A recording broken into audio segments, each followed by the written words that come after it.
Welcome to Venezuela Insider, the only place in Venezuela for expats, digital nomads, entrepreneurs, investors, travelers, and related internationals. For more information, venezuelainsider.com. Is the Venezuelan government becoming neoliberal? Well, today I'm going to discuss it using the analysis of Luis Vicente León. Luis Vicente is a very renowned and yet controversial economist that we have in Venezuela.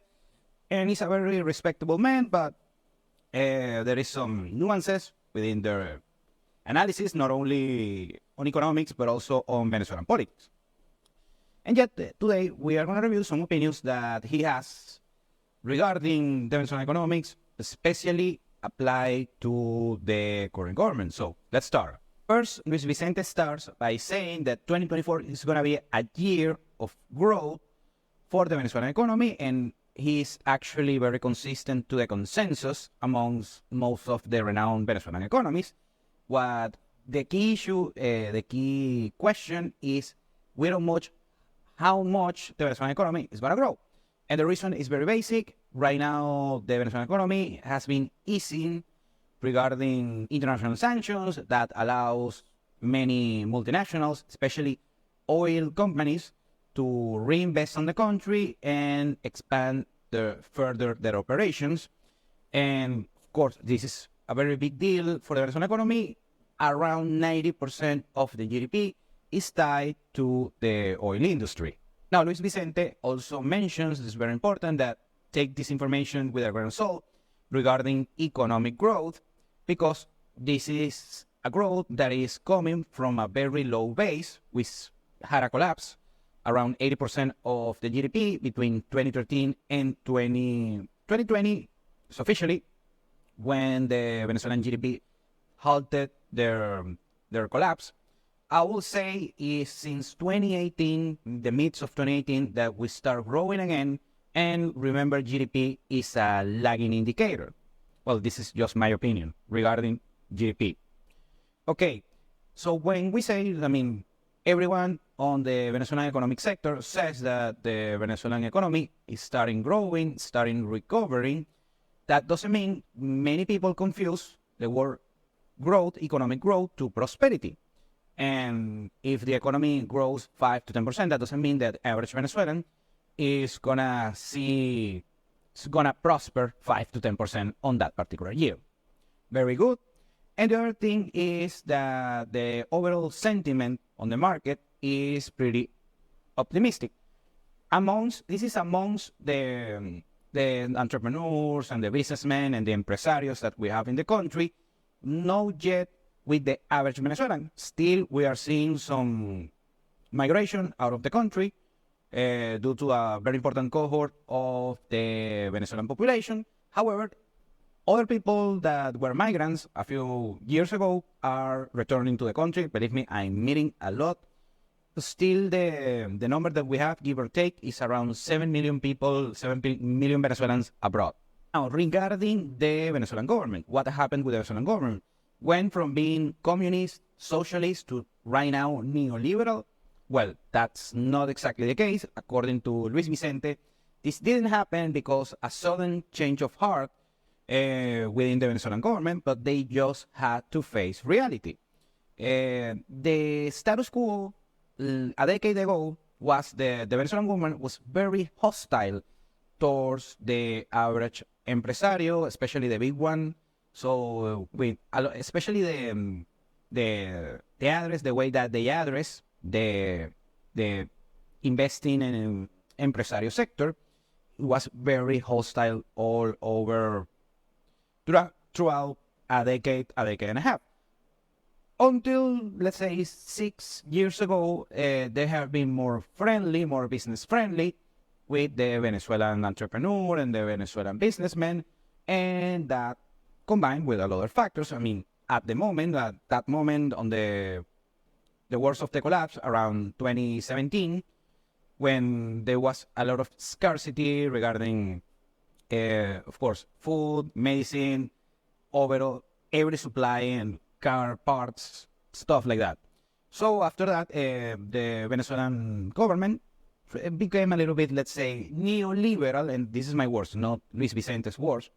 in order to allow, the free market, quote unquote, operate back again. And just by, let's say, late 2018, the shelves were full back again. And by 2019, we had basically every product in the world in an average Venezuelan supermarket. Of course, you have to pay a premium for that. And now that's the issue that we have to deal with right now within the Venezuelan economy. The two biggest changes regarding the government executing their political and economical policies, is first they eliminated the price controls that they had on the businessmen here, the supermarkets and all that kind of stuff.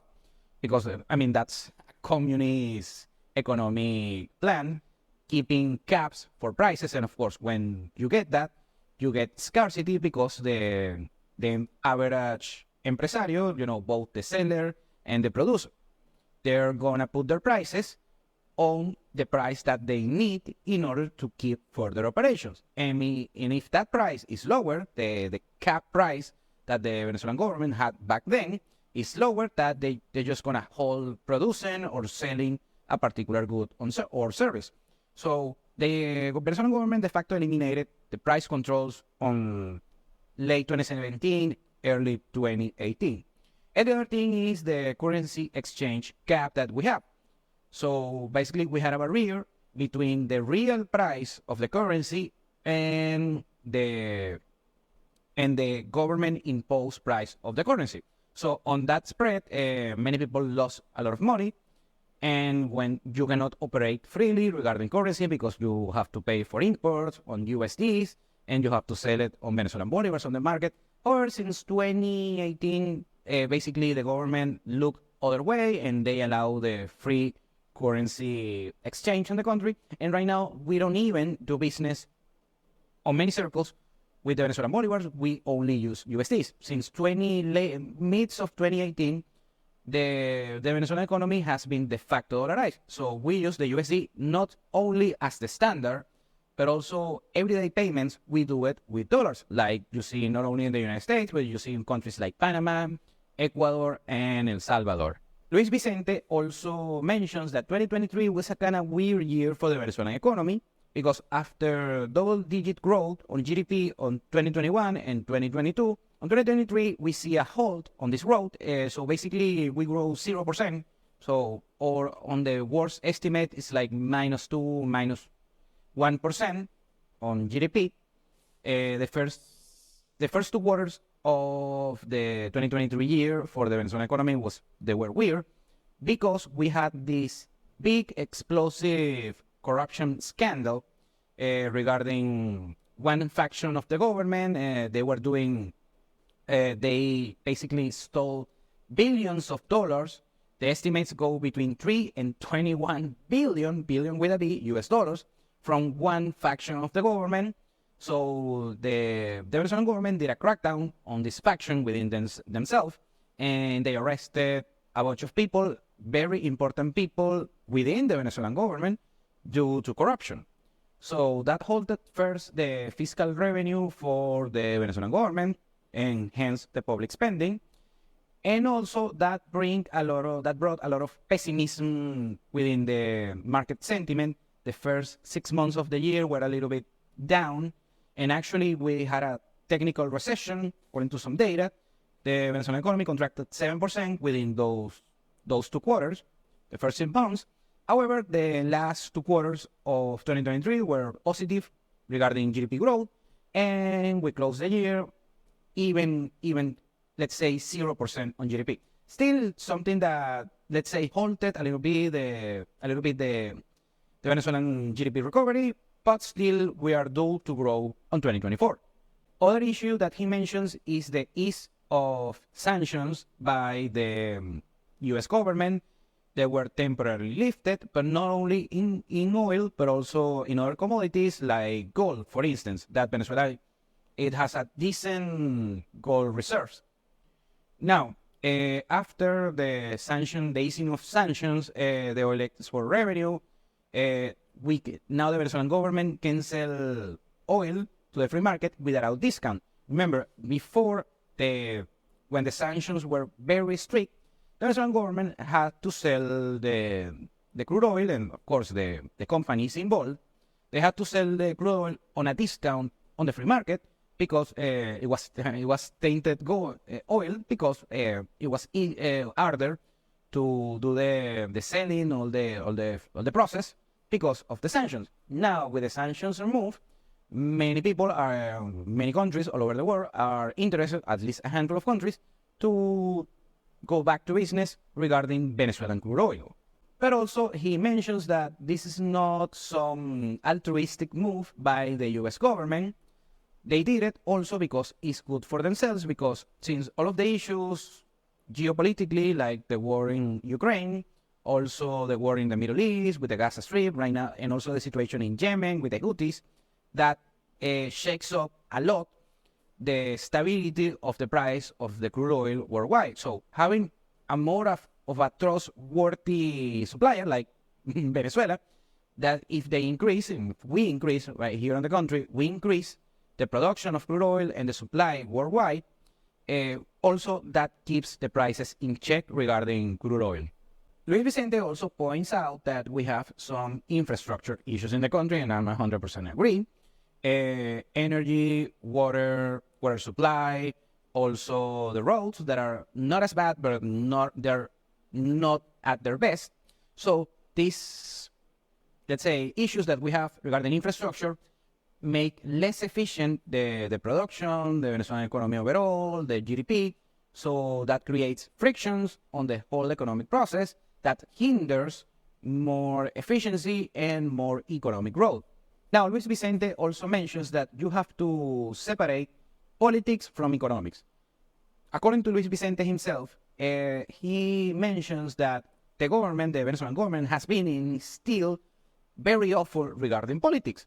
They don't have, quote unquote, 100% free elections, and they don't allow certain opposition candidates to be participants on the Venezuelan elections, like Maria Corina Machado, that she has been legally prohibited in order to participate in any electoral contest that we have in the country. Political crimes, arresting, having political prisoners and stuff like that. So regarding politics, Luis Vicente mentioned that the Venezuelan government is awful. Now, regarding economics, the Venezuelan government has performed quite good, and actually way better than many governments all over the world on the past few years. For instance, regarding fiscal discipline, the Venezuelan government is very disciplined on that regard.